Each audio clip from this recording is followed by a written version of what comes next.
Mr. Jax Taylor, where does one begin? Listen, we cover it all with Jax. We sat down with Jax. I find this conversation and all the parts there too so interesting. We sat down with Jax basically before the Valley was announced. He was talking about a show he was pitching. I was like, yeah, right, Jax. We all pitch a show, right? It was the Valley. Who knew? So before Scandival, before the Valley, before his separation from Brittany, we sat down with Jax. Now, I'm going over these videos. I'm going over this chat, and I find it so interesting. These have never before been seen.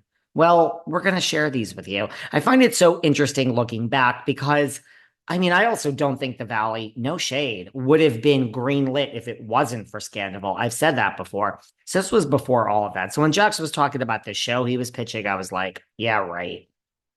Little did I know, but it's so interesting foreshadowing the Valley. And I mean, just of course, I'm reading into so many things that he says now about his marriage to Brittany, now that they're being separated. I mean, this wasn't that long ago, but this chat supersedes all of that. So, did we see Easter eggs in there? Did we see some foreshadowing? I don't know, but let's listen. Let's see what we can find out.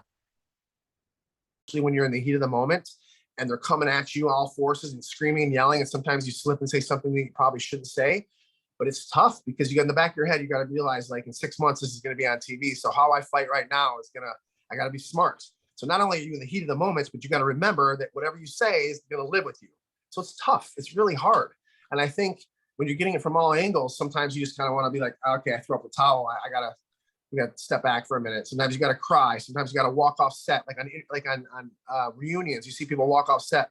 People do that because they got to gather their thoughts because they probably want to say something you're not supposed to. But you got to realize, keep your composure. Let's not fly off the handle, or we're going to look like an idiot in 6 months. With all the social media places are going to go crazy on us, and they have to understand too. When I'm going to get into something else real quick. When I went crazy all those years, there was times where I flew off the handle, and everyone's like, "Jax, you're the craziest person ever." You have to understand that we film a 45-minute show. We start filming at 9 in the morning and don't film at 9 at night, right? So they film all day. And if they're filming an argument, say for instance, I was having an argument with Tom Sandoval, perfect example. They would film the whole argument. They never saw how the argument started or how it ended. They would just pick up the 20 seconds where I was, rah! And then people are like, Jax is crazy. Well, you didn't see how the fight started. You didn't see how it ended. The camera just got the 20 seconds where they caught me at my peak. And then they put that on there, and then I'm labeled as the crazy person. That's not fair, but it also, our show is 45 minutes long. They don't have the luxury of putting an hour and a half long Jax and Tom fight on there. So people can't be like, well, Jax did get mad because he said this. This is why. They didn't connect the dots. They just saw me coming after commercial break. Fuck you.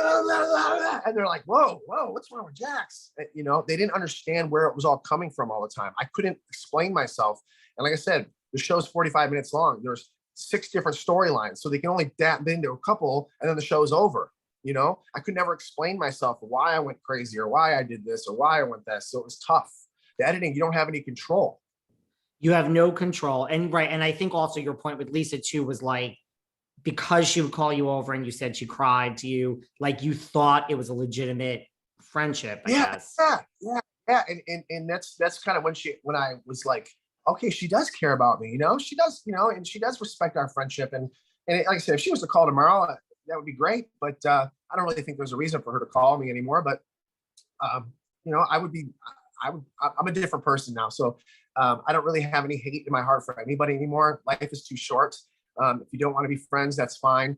But I don't really have the aggressive Jax Taylor doesn't exist anymore. That guy's gone. There's a new me now. It's more fun. I'm a more funny guy watching me make my mistakes and stuff, but there's no more aggression in me anymore. I just don't have the time or the mental capacity to take any of that anymore. I had to move. I had to take that part of me and move on from it. You know what I'm saying? And having a child and getting married, I don't have the time for that kind of stuff anymore. I just don't.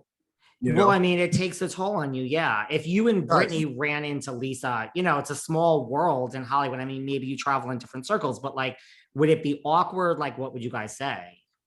That's a great question. I would obviously go up, give her a hug, hope you're doing well. You know, I'm a very just, you know what, just do the right thing, you know, say the right thing and move on. And there's no reason to be catty. in my situation right now, I don't know, I'm not speaking for anybody else, but there's no reason in my life right now to be catty or ill will.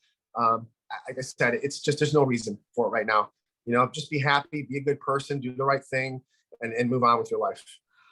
What about Stassi? Because it seems like, I mean, you've mentioned her a few times here. It seems like you speak highly of her. Like, I know you guys are not speaking at the moment, right? Yeah, it was my fault. A big portion of it though was my son did not have his passport, and I thought it was going to come in. We got it expedited. I thought it was going to come in on time because it happened to Brittany. Brittany couldn't go to Mexico when we were filming a trip. Her passport wasn't going to come in on time, and we were worried. Production was worried. We're like, we expedite. It's going to get here 2 days before we leave for Mexico. So I thought maybe that was going to happen for her wedding as well, but the passport never came. And there's not, I mean, you can be mad at me, but it's the law. I can't leave the country without a passport. It is what it is. We apologized. We sent them money because I know having a destination wedding in a different country is very, very expensive. And we felt really, bad about it.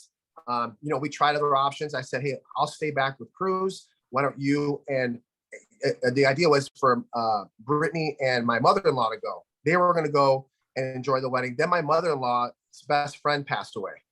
So it was not in the gods. We're saying, hey, this is a bad trip because we got, first of all, the passport didn't show up. Then my mother-in-law, who was supposed to come with us, was going to be the nanny and take care of Cruz while we're in Italy. And he was going to take care because it's a lot of money you're spending. It was going to be over like around $20,000. I wanted to bring someone so I can enjoy Italy a little bit because you're basically going to a wedding and all this money and I can't enjoy it. So we thought bringing my mother-in-law would help. Again, her best friend passed away. So like I said, it wasn't in the cards for us to go. There was too many things happening. The passport, then this happened, and it was just a lot. And financially, it was a lot too at the time too. And I really didn't think about it. And it all worked out. It sucks that they're not talking to us right now. I hope over time that they can forgive us. Like I said, I understand. I feel bad. I really do. But like I said, I hope they can forgive us over time. Like I said, we did everything we could possibly do. But I don't know where it goes from here. If she called tomorrow, I would love that. I would love if they both called tomorrow, but I understand they're upset. I get it. What about all this noise out there, right? Because I know about the passport, like, when Bo says there was this text and you wanted to go golfing and, you say you love them and they say this isn't love. And we looked around and I'm just, that's out there. Oh yeah. No. So I wrote a text to Rob, who's Bo's best friend. And I'm like, listen, there's a lot going on right now. It's a lot of money. It was a lot of money too. And I'm like, as the days are getting closer, I'm just like, I just don't know if this is, and this is what I wrote first. And then the passport situation happened. So if I would have just never said that, it would have been fine. But, I was just questioning it. So I didn't know who to talk to about it. So I thought maybe I should talk to Bo's best friend, Rob. Say, hey, Rob, how do you think this is what I said, how do I approach this? Like, it's a lot of money right now. I don't know if we can make this work. We're having issues with the passport. I did agree to, I had a celebrity golf charity too that I planned. So I was thinking, okay, listen, what if I send my mother-in-law and Brittany, is it okay if, we stay back? I thought that was the right thing to do. Asking his best friend, like, how would you approach this? Should I tell him now? Should I wait a little bit? Like, how do I do it, without upsetting him? And he decided to take that right to Bo without, giving me a chance to explain myself, which sometimes things get lost in textlation, I guess you can say. But no, it was no ill will. Bo was one of my best friends. It was nothing more than just a logistics, passport, questioning, should we spend this at the time? It was nothing other than that. It really was. Do you miss Stassi and Bo? Oh yeah. Yeah. They're a big part of our lives. Our kids are growing up. I miss them a lot. But like I said, I hope, again, we can move on from this one day when they're okay to move on from it. And whenever they decide to call us, we'll be here. We'll be here. I would love to see them. But I understand.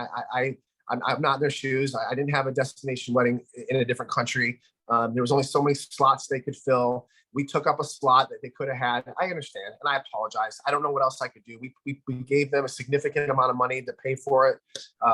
What else can I do? I don't know. We were at your first wedding. We were at, my wife gave you wedding shoes. Like we helped plan it. We were at the initial engagement.